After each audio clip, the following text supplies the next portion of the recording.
Oh.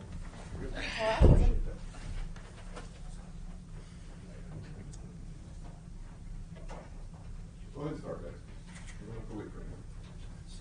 Wait for you to get out there. You set the screen. Cormac was playing defensively on right, obviously from the outset, stick with it as much as possible. We were able to slow him down quite a bit after his quick start. Yeah, I mean, he's a good player. We knew he was going to try and, get going offensively, and, we just stayed solid, played, good position defense, and I was just doing my part to try and slow him down. Like you said, he made a couple quick ones, and then, just, staying solid, using our principles, and just guarding the way we know how to guard.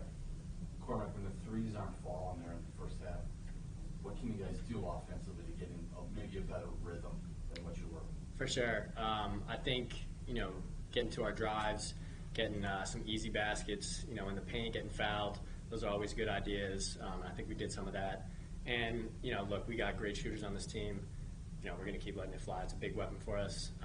We know what we're capable of, so, shots will fall. How do you not fall into the trap of just relying on the three? Let's come back to it after maybe a couple post touches to Paul, maybe swinging it a little bit more. For sure. I think it's just, mixing up the schemes, mixing up the tempo.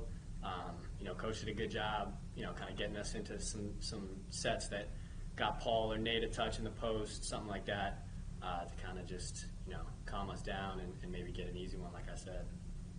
Well, when threes aren't going from the perimeter, how much did you kind of put it on yourself in that early second half to kind of take it upon yourself and kind of demand the ball and kind of be active on both ends? I take it pretty personally. Just, my teammates trusted me a lot when I catch the ball down in the post, and, a lot of shots weren't falling for us in the first half.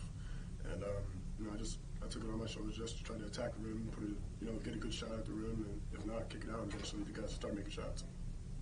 What was the key in the second half where you had a scoring drought on them, but were able to really apply some defensive pressure? What was the key? Honestly, just being hungry. I think we came out with a good fire. We put a couple really tough defensive possessions together. We had 5 guys connected, and we came up with the first miss, getting rebounds, and kind of, defense fuels offense. So definitely slowed them down, and that gave us a little bit of fire, and it helped us build that lead, which we were able to kind of keep it for the rest of the game. Cormac, that wasn't always the case last year in terms of you guys feeding off your defense when your offense wasn't rolling. How different is it this year, especially I think coming out of the half, maybe you held them to like 6 of 23 from the floor for like the first 14 minutes in the second half. Oh man, it's totally different. We've put a lot of focus on defending. This year we knew that was an area of growth for us last year, and I think that's going to be not only just an area of growth, but a strength for us. I think we're actually going to be a team that can sit down and really bother people. We've got versatile guys. We've got a lot of guys who can really move their feet, and we know what we can do. So that's going to be a weapon for us, and it also will. I think it'll make us a better offensive team too. Like I said, you get stops, you get out and run, and it makes it easier, makes everyone's life easier. So when the threes aren't falling, how much in the backs of your minds are you guys like, okay, we're still good because we know we're going to dig in and get those stops like you did there in the second half? Yeah, like I said, we know what we're capable of on both ends of the floor. It's poise, not panic. We know the shots are going to fall, and we know we're going to get stops.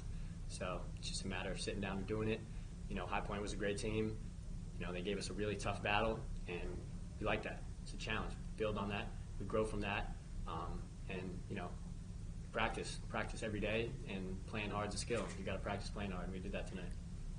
Paul, I think you touched on this in the preseason, but it seems like a lot of what you do now is kind of the same role of what you did at Yale, just in a different place. I guess how much easier has that made the transition and just kind of made it all about adjusting to the skill level and whatnot as opposed to being thrown into a different role? Yeah, it's been a pretty easy transition, as you said. It's very similar. Just they want me to catch the ball and they trust me, just like my teammates did at Yale. And they know I'll look for them out on the outside, and I'll come out, set screens, and help the offense flow. So I think that's been really helpful in transitioning to Notre Dame. Well, you and Nate had 27 combined rebounds tonight, not only in tonight's performance, but moving forward, how important is it that you guys kind of continue to have that sort of effort on the boards? Yeah, I mean, we're the two biggest guys on the court for Notre Dame, and we got to make sure we, exert our presence. We got to be out there and, showing that we're not going to let people take space. We're not going to let the bigs that might be bigger than us in the future, take our space and just dominate. We're going to be out there and we're going to battle. I think all our guards really helped us today too. Dane especially, just battling for rebounds, and I think that's something we've been working on a lot. All right. Thank you, guys. Sure, thank you all.